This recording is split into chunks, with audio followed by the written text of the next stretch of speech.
네, 안녕하세요. 오늘 마셔볼 커피는 오늘도 브라질 커피입니다. 브라질 커피인데 원두 색상 보시면은 조금 지난번 브라질이랑 좀 차이가 있죠.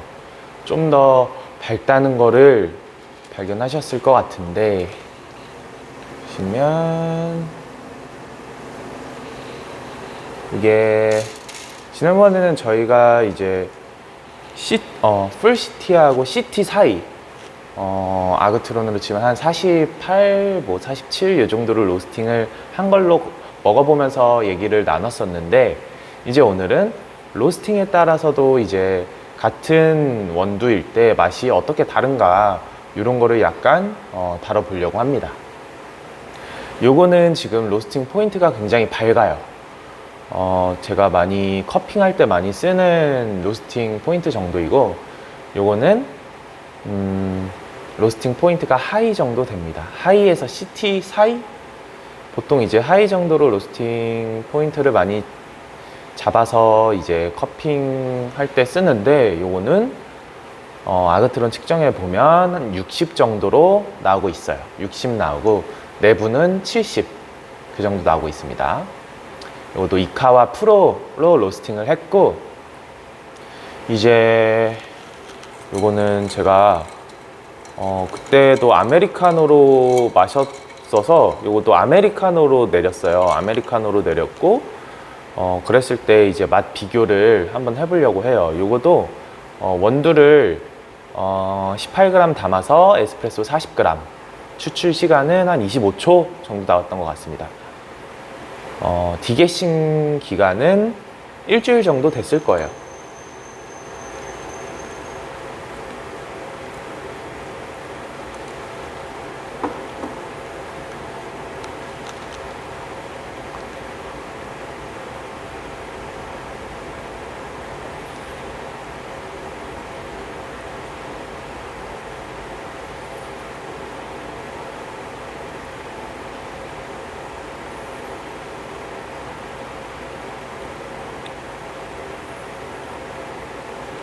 지금 먹어보면은 전에 마셨던 브라질은 로스팅이 좀 더 다크한 쪽에 속했었죠. 그러다 보니까 좀 산미가 많이 튀지 않는, 거의 산미가 거의 없는 정도의 이제 맛이 느껴졌었다면 요거는 산미 위주의 맛이 느껴져요. 브라질인데도 불구하고 로스팅을 약하게 했고 이제 커머셜 정도 등급의 커피인데 그럼에도 충분히 신맛이 느껴지고 그때 이제 말씀드렸던 것처럼 이제 애플 주스 이런 느낌이 많이 듭니다.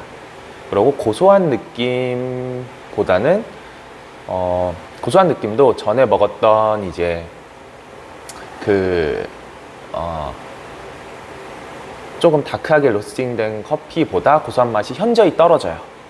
고소한 느낌이 많이 적고 기껏 해봤자 뭐 땅콩 버터 요 정도의 느낌의 고소함이 내재되어 있습니다. 그리고 좀 더 이제 라이트한 로스팅이라 그런지 우디한 느낌이 들어요. 이제 나무 같은 느낌이 좀 들면서 약간 감초 요런 뉘앙스가 좀 듭니다. 약간 그때 이제 다크한 로스팅에 비해서 고소함은 조금 떨어지고 신맛은 좀 더 올랐고 단맛도 좀 더 잘 느껴지는 편이고 그러다 보니까 우디한 거랑 같이 겹쳐서 감초스러운 느낌이 있어요.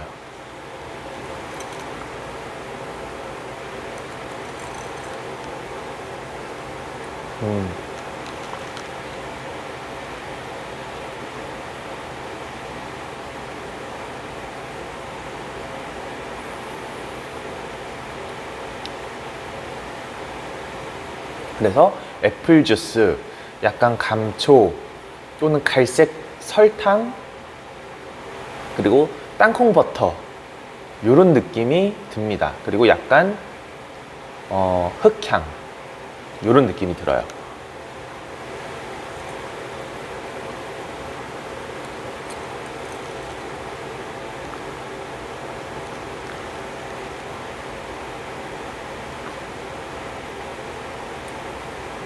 이것도 이제 브라질 세아도 지역이고,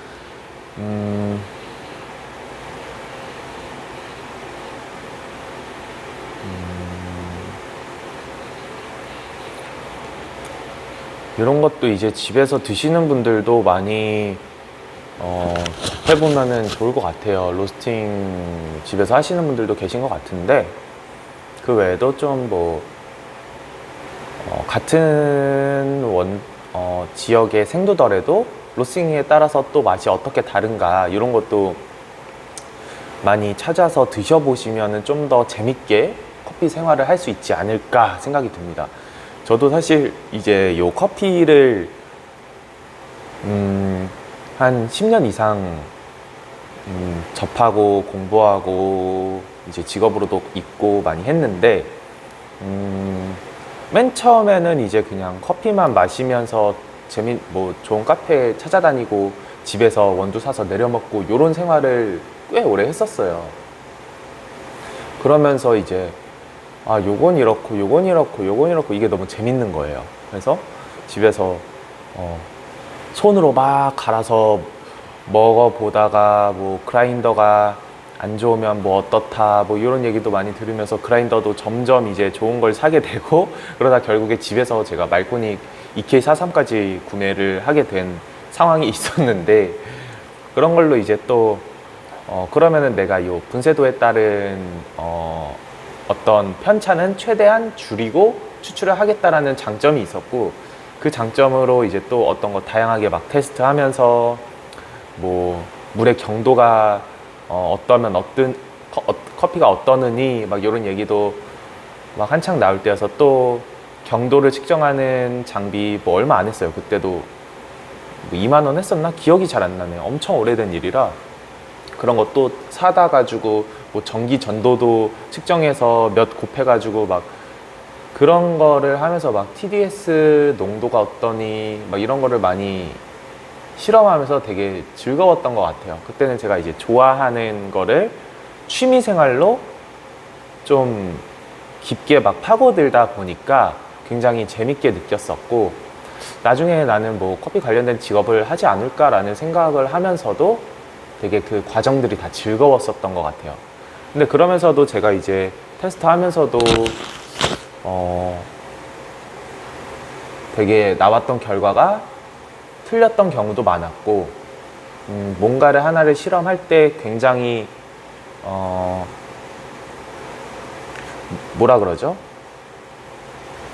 다른 거에서 나올 수도 있는 편차를 최대한 억제시키고 하나만 변수를 줘서 테스트하는 것들을 많이 했어야 됐는데, 그때는 처음에는 그런 거를 잘 못했던 것 같아요. 근데 나중에는 이제 다시 또 공부하다 보니까 요런 거는 요래서 요 변수가 또 적용을 했을 수도 있겠구나, 이런 거를 이제 많이 알게 되면서 또 그거를 최대한 억제시키면서 변수 하나만 주면서 테스트하는 것도 많이 해봤고, 그러면서 이제 알게 되는 것들도 많았고 되게 재밌었던 생활을 했던 것 같아요.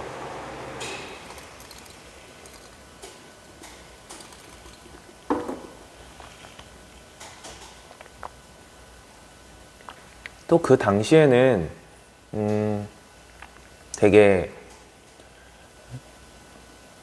사람들 얘기가 좀 많이 다 달랐어요.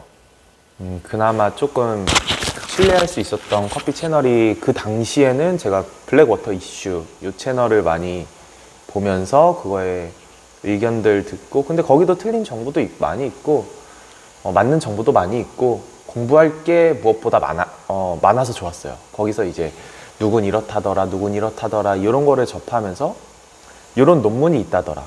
근데 그 논문들도 보면은 변수값을 완전히 통제하면서 하나의 변수만 줘서 실험을 하지 않았던 논문들도 많이 있을 거예요, 보면은. 그래서 그런 것도 그런 거는 또 이제 알 길이 없으니까 직접 결국에 이거저것 해보게 되는 거죠. 이 논문이 뭐 정말 커피를 더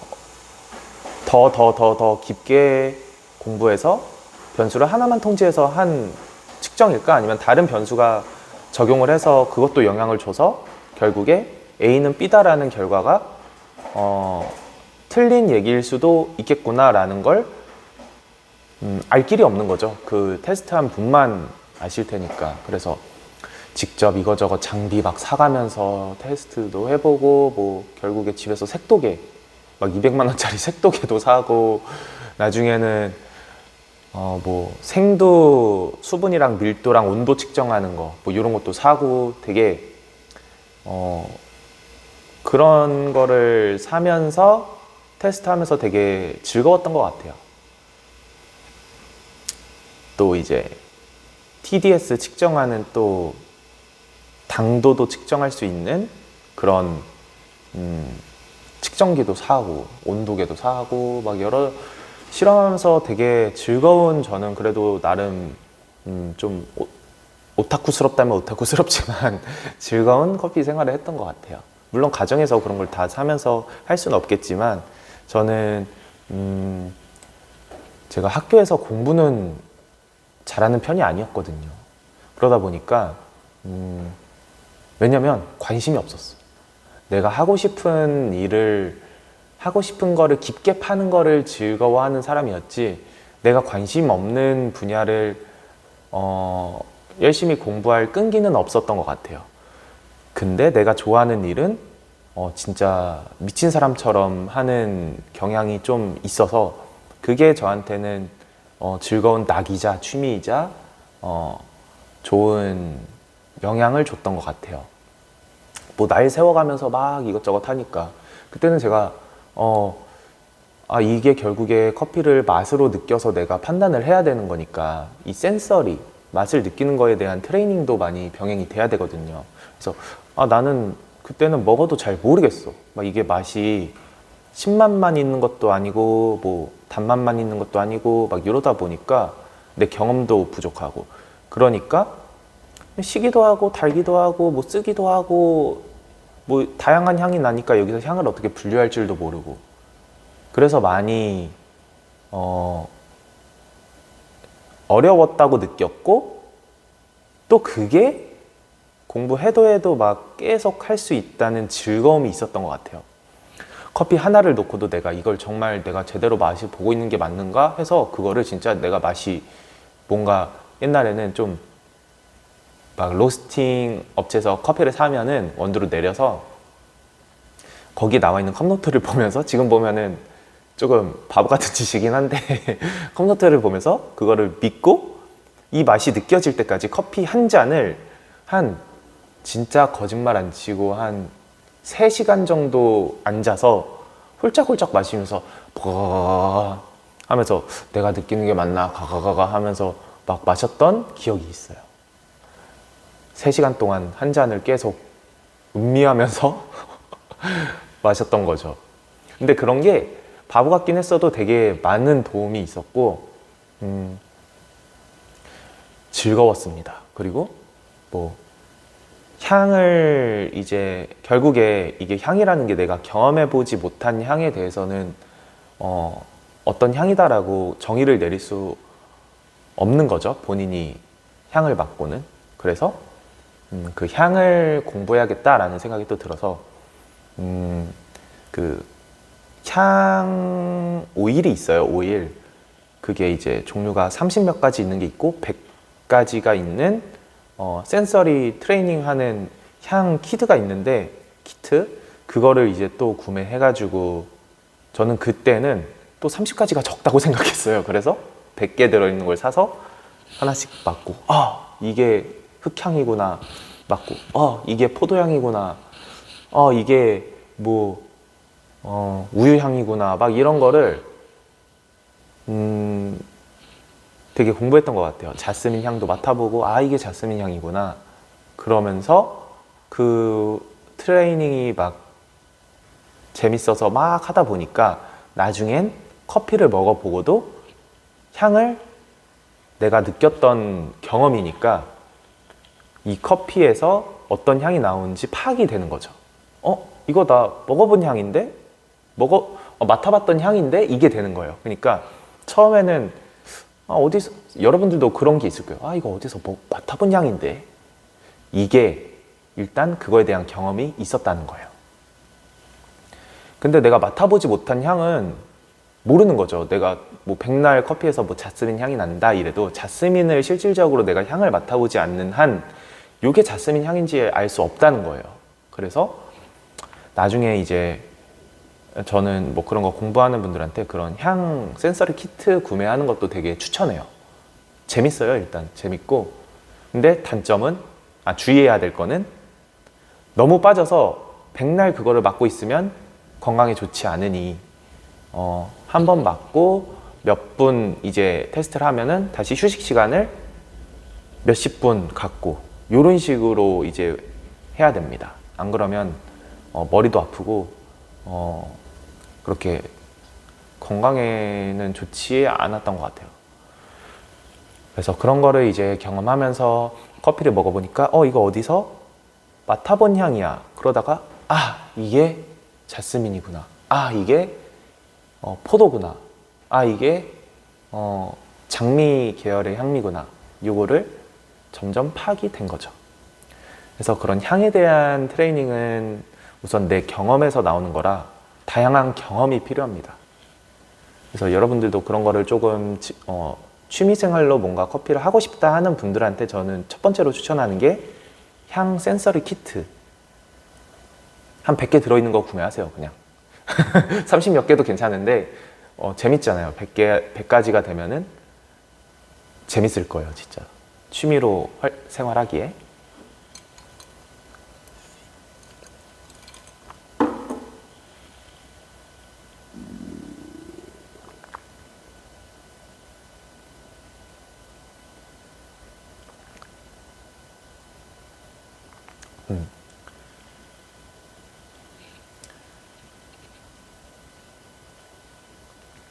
그래서 근데 커피라는 게 뭐 향만 가지고 하는 건 아니고 또 이제 맛이 있죠. 그래서 향과 맛을 합쳐서 우리가 향미라고 표현을 해요. 그래서 맛에 대한 공부도 차츰 이제 해 가면서 하면은 이제 커피 이 한 잔을 갖고 내가 어떤 맛이다라고 말하면서 재밌게 취미생활을 할 수 있는 능력이 생기는 거죠.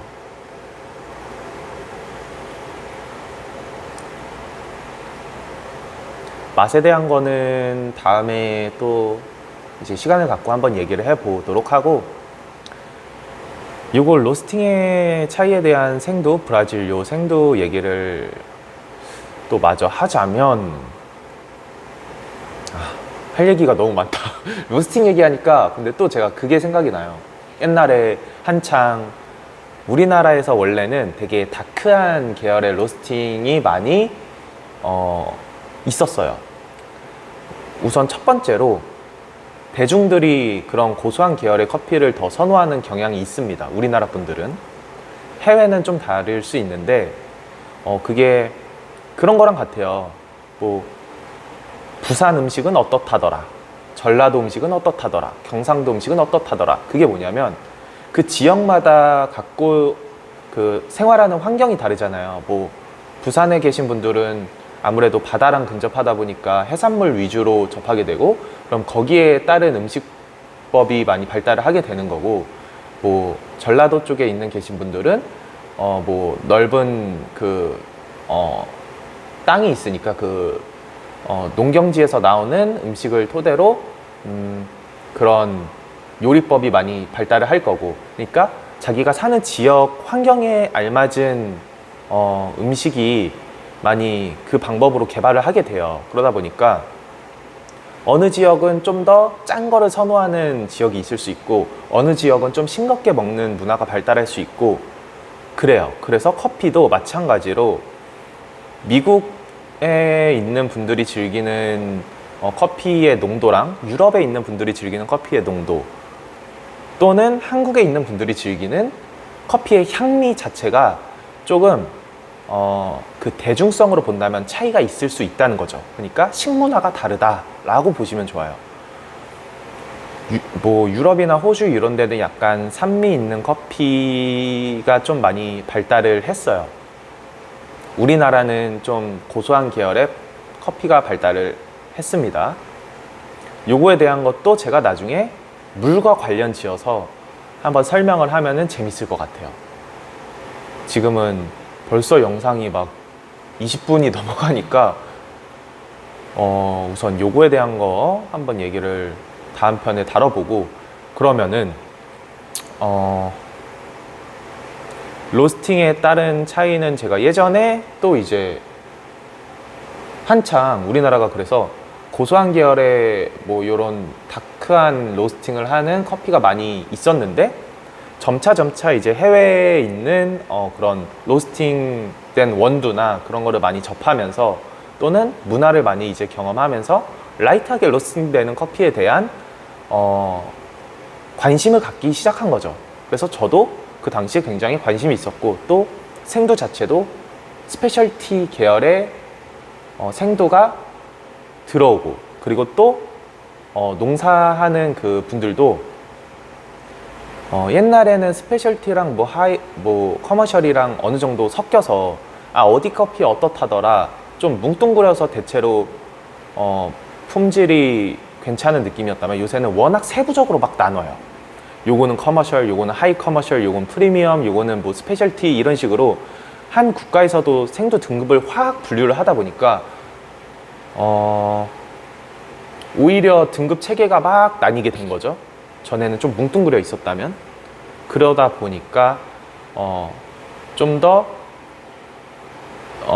분류해서 커피를 접하게 되고, 요런 커머셜 커피도 접하고 스페셜티도 접하게 되면서 좀 더 스페셜티는 라이트하게 로스팅하는 기법들도 많이 접하게 되고, 그러다 보니까 우리나라에서도 좀 더 스페셜티한 생두들이 많이 들어오게 되면서도, 분류가 되니까 좀 더 그런 거를 사서 많이 먹어보겠죠. 뭉뚱그려 있던 게 좀 많이 분류가 되니까. 그러면서 이제 또 요거는 좀 라이트하게 볶아도 먹기 괜찮네, 향미가, 뭐 이런 경험도 있었을 거고, 물론 해외 문화도 들어오면서 그런 것도 경험을 하면서 해외에선 이렇게 한다더라, 여기선 유럽에선 어떻게 한다더라, 막 이런 게 한창 유행을 했었던 때가 있었어요. 그래서 저도 막 해외에서 노르딕, 그러니까 유럽이죠, 북유럽인가? 이거는 제가 약간 생각이 안 나는데, 노르딕 로스팅이라고 해서 유럽에서 이제 로스팅 하는 분들이 해외에서 이제 우리나라 국내로 와서 세미나를 많이 열었었어요. 그래서 저는 그런 것도 많이 참여하면서 여기가 노르딕 로스팅 하는 어떤 유명한 분이 와서 세미나 한다더라 하면은 참여해서 많이 배우면서 그분들이 하는 얘기를 많이 듣고, 또 시도도 해보고 막 이런 거를 많이 해봤죠. 재밌었어요. 그때 가장 멋있었던 분이, 부럽고 멋있었던 게, 저는 영어를 잘 못하는데 어떤 분이 영어를 되게 유창하게 하시는 분이 계셔서, 그분이 이제 통역해주고, 그 세미나 개최한 유럽 분이 이제 얘기하면 그거를 번역해서 우리나라 말로 막 얘기해주고 하는데, 그게 너무 멋있어 보이더라고요. 그리고 또 번역 과정에서 약간 오류가 있을 수도 있잖아요. 그래서 저거를 그냥 직역으로 들을 수 있는 능력이 있으면 얼마나 좋을까 이러면서, 나도 영어 공부하고 싶다라는 생각을 지금 몇 년째 하고 있습니다. 아직까지 영어 공부를 하진 못했어요.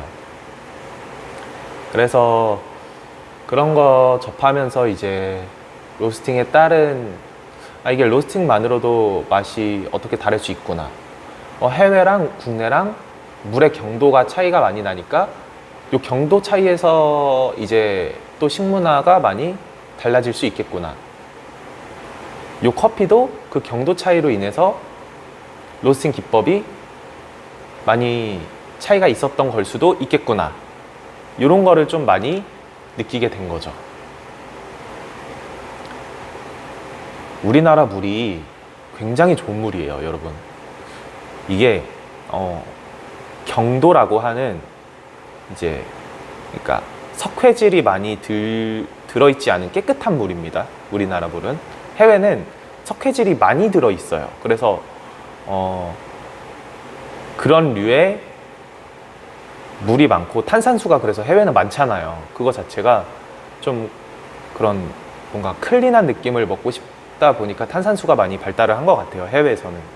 근데 우리나라는 워낙에 물이 되게 맑은 물이다라고 이해하시면 좋을 것 같아요.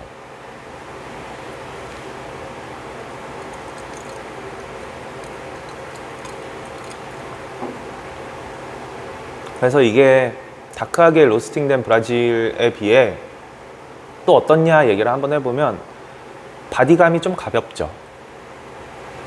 바디감이라고 하는 이제 그 묵직함, 커피의 농도 또는 품질을 평가하는 뭐 오일리한 뉘앙스나 이런 거 자체가 평가를 할 때도 또 이제 바디감이라는 표현을 쓰는데, 어쨌든 농도적인 측면에서 볼 때 바디감이 좀 가볍습니다. 그러다 보니까 라이트하게 로스팅된 요런 커피는 좀 어떤 분들이 드시기에는 좀 커피가 연하다라고 느끼실 수도 있고, 또 라떼에서 힘이 약간 부족할 수 있어요. 커피의 농도가 좀 옅다 보니까 거기에서 라떼에서 좀 커피 맛이 연하다라고 느끼실 수도 있고, 또 신맛이 좀 올라오다 보니까 경우에 따라서 라이트하게 로스팅된 이제 원두는 라떼에서 좀 신맛이 감춰지면 다행인데, 신맛이 올라오면 그거를 또 약간, 우유는 신맛이 나면은 좀 사람이 이제 상한 우유로 연상을 하게 돼 있어요. 우유에서 신맛이 나면은 이거 상한 거 아니야? 라는 연상이 이렇게 경험에 의해서 그런 쪽으로 생각이 가다 보니까 좀 라떼에서 힘이 약할 수 있는 거죠. 라이트하게 로스팅된 원두 같은 경우는 농도도 좀 연할 수 있고, 신맛이 나면은 그게 좀 사람들한테 부정적으로 다가올 수 있다. 요 정도의 차이가 있습니다. 그래서 다크하게 로스팅된 원두에 비해서 좀 신맛이 나오는 편이고, 고소함이 부족하고, 단맛은 좀 있는 편이고, 쓴맛은 적고, 그러고 바디감도 좀 적고.